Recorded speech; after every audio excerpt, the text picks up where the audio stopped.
भैंसा शहर के मकामी जिनिंग एंड प्रेसिंग फैक्ट्री में भारतीय जनता पार्टी के रियासती आमिला के रुकन मोहन राव पटेल ने एक प्रेस मैट से खिताब करते हुए कांग्रेस हुकूमत को वदा खिलाफी पर शदीद निशाना बनाया। उन्होंने कहा कि इक़्तिदार संभाले 27 माह गुजरने के बावजूद हुकूमत अपनी गारंटियों को पूरा करने में नाकाम रही है। मोहन राव पटेल ने इल्ज़ाम लगाया कि इंतखाबात से कबल 120 दिनों में वादे पूरे करने का दावा करने वाले वज़ीर आला और नायब वज़ीर आला अब खामोश हैं, जबकि मौजूदा निज़ाम अवामी उमंगों के बरक्स काम कर रहा है। उन्होंने ख़ास तौर पर कल्याण लक्ष्मी और शादी मुबारक स्कीमों के तहत 1 तोला सोना देने के अधूरे वादे पर सवाल उठाया और मुतालबा किया कि माजूरों और बुजुर्गों की पेंशन फौरी तौर पर 2000 से बढ़ाकर 4000 रुपये की जाए और तमाम बकाया जात अदा किए जाएं। उन्होंने बीजेपी कारकुनों को हिदायत दी कि वो हर गांव में जाकर कांग्रेस कायदीन से इनकी नाकामियों पर जवाब तलब करे। मोहन राव पटेल ने हुकूमत को खुला चैलेंज देते हुए कहा कि वो इलेक्ट्रिक स्कूटियों की तकसीम और दीगर फलाही स्कीमों पर किसी भी प्लेटफॉर्म पर बहस के लिए तैयार है। मीडिया मित्रुలందరికీ నమస్కారం। సుదీర్ఘ కాలం తర్వాత ఈరోజు మీ అందరికీ ప్రెస్ మీట్ ద్వారా కలిసే అవకాశం వచ్చింది। ఈ ప్రెస్ మీట్ ముఖ్య ఉద్దేశం రాష్ట్రంలో కాంగ్రెస్ పార్టీ అధికారంలో వచ్చి 27 నెలలు కావస్తుంది।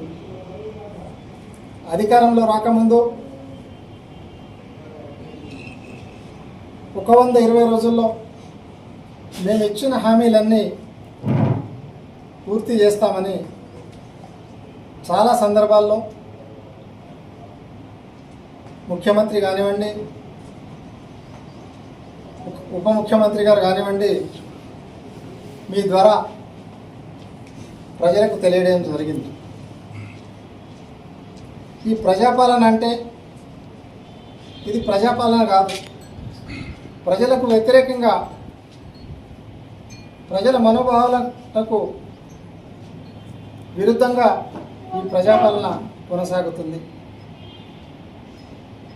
నేను ముఖ్యంగా భారతీయ జనతా పార్టీ ముధోల్ నియోజకవర్గ బూత్ స్థాయి కార్యకర్తలకు అందరికీ విజ్ఞప్తి చేస్తున్నాను।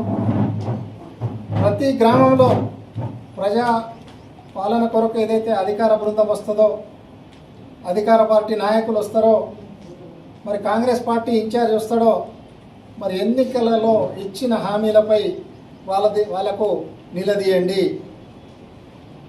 కళ్యాణ లక్ష్మి అన్నారు, షాదీ ముబారక్ అన్నారు, తులం బంగారం ఇస్తా అన్నారు। ఇప్పటికీ ఎక్కడ తులం బంగారం ఇచ్చిన దాఖలాలు లేవు।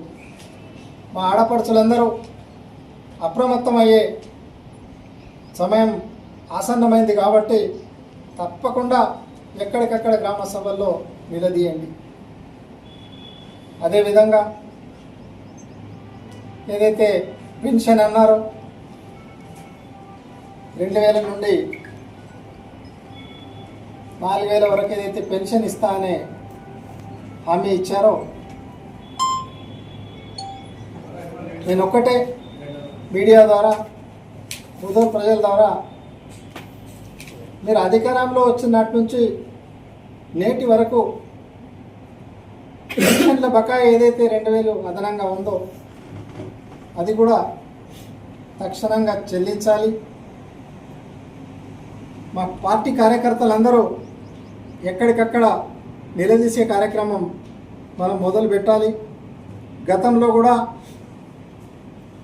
తప్పుడు హామీలు, అబద్ధపు మాటలు చెప్పిన ప్రభుత్వానికి ప్రజలు బుద్ధి చెప్పారు।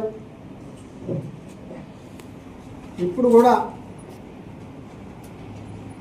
మనం వాళ్ళు ఏదైతే మోసపూరిత హామీలు ఇచ్చారో దానిపై నిలదీయాలని అందరికీ కోరుకుంటూ సెలవు తీసుకుంటున్నాను। జై హింద్, జై భారత్।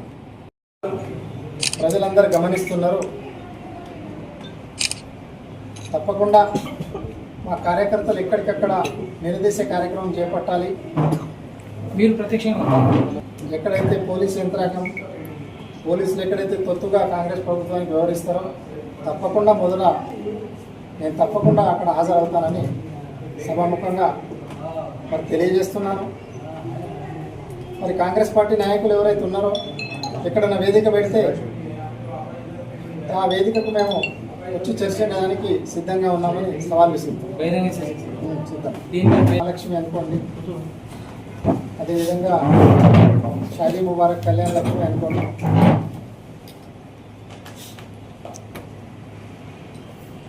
దాని తర్వాత ఎలక్ట్రానిక్ స్కూటీలు అనుకోండి,